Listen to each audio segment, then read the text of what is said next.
Video ini adalah salah satu dari rangkaian serial khusus mengenai polemik G30 SPKI yang melibatkan Lekra serta tokoh-tokoh di dalamnya. Lagu Garuda Pancasila yang ditulis oleh Soedarnoto telah diangkat dan disahkan sebagai lagu kebangsaan Indonesia. Lirik dari lagu ini mengandung pesan tentang semangat perjuangan serta kesetiaan rakyat Indonesia kepada Pancasila sebagai dasar ideologi dan filosofi negara. Tapi tahukah kalian kalau Soedarnoto adalah seorang seniman yang terkait dengan Lembaga Kebudayaan Rakyat atau Lekra? Untuk lebih detailnya, mari kita kulas kisah hidup Soedarnoto. Ia lahir di Kendal, Jawa Tengah pada tanggal 24 Oktober 1925. Sempat mengenyam sekolah di Fakultas Kedokteran Universitas Indonesia, Soedarnoto kecil tumbuh di keluarga yang mencintai musik. Ayah Soedarnoto yang menjabat sebagai dokter pribadi Mangkunegara 7 di Surakarta memiliki ketertarikan yang besar dalam bermain gitar, seruling, dan biola. Di sisi lain, ibunya memiliki keahlian dalam bermain akordeon. Dari keluarganya yang berbakat ini, Soedarnoto merasakan cinta mendalam terhadap musik.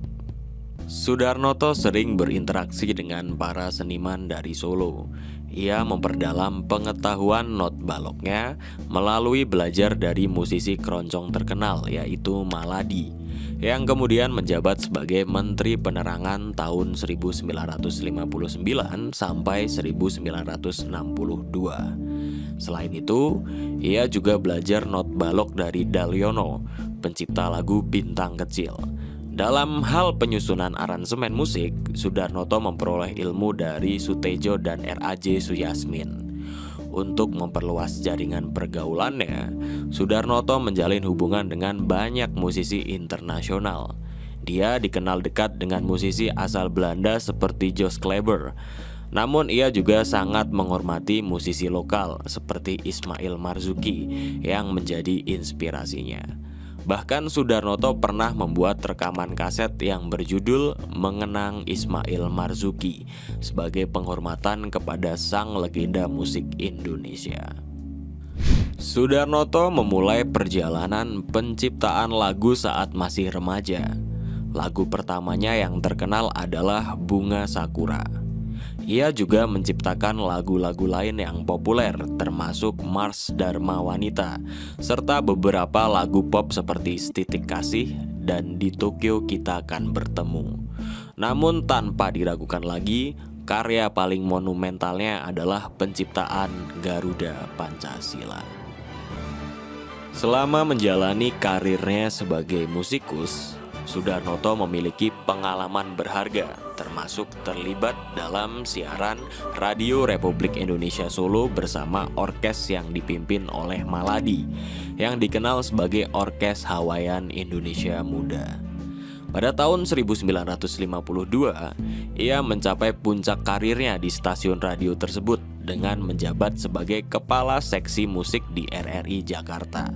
Selain itu, Soedarnoto juga dikenal sebagai pengisi acara di acara bernama Hammond Organ Soedarnoto.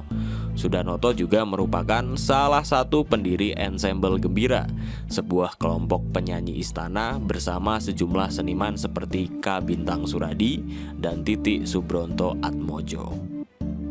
Diakui atau tidak, menurut Subagio Sastrowardoyo yang memiliki pandangan yang berbeda dengan PKI dan Lekra, dalam bukunya Bakat Alam dan Intelektualisme tahun 1983 halaman 70, Soedarnoto merupakan tokoh musik yang terkemuka di Lekra bersama dengan Amir Pasaribu.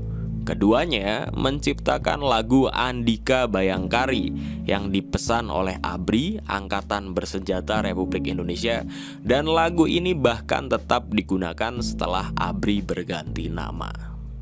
Sama seperti Sultan Hamid II, perancang lambang negara Republik Indonesia Garuda Pancasila, Soedarnoto, sang pencipta lagu Garuda Pancasila, juga bernasib kurang baik. Pasca tragedi tahun 1965, terjadi pengejaran, penangkapan, penahanan dan pembunuhan seluruh anggota Lekra tanpa melalui proses pengadilan. Soedarnoto yang pernah menjadi anggota pimpinan pusat dari Lembaga Kebudayaan Rakyat atau Lekra juga tidak terhindar dari peristiwa tragis ini. Ia diberhentikan dari pekerjaannya di RRI dan akhirnya ditahan di rumah tahanan Salemba. Setelah keluar dari penjara, Soedarnoto harus memulai hidup dari awal dengan nama dan reputasi yang tidak lagi sama. Bagi bekas tahanan politik, kehidupan di era Orde Baru selalu sulit, terutama bagi mereka yang terkait dengan peristiwa G30S. Seperti yang tercatat dalam Apa dan Siapa Sejumlah Orang Indonesia tahun 1981 sampai 1982, pria yang menggunakan nama samaran Damayanti ini terpaksa bekerja sebagai penyalur es batu di Petoyo dan sebagai supir taksi. Ia juga sempat kembali merambah dunia musik dengan menjadi seorang pianis di restoran dan hotel di Jakarta. Namun sayangnya pada tanggal 11 Januari tahun 2000, Soedarnoto meninggal dunia dan dikebumikan di tempat pemakaman umum TPU Karet. Pada hari itu pula telah berpulang satu tokoh penting sekaligus maestro musik yang dicampakkan negara, tapi tetap menaruh kecintaan yang besar kepada tanah kelahirannya.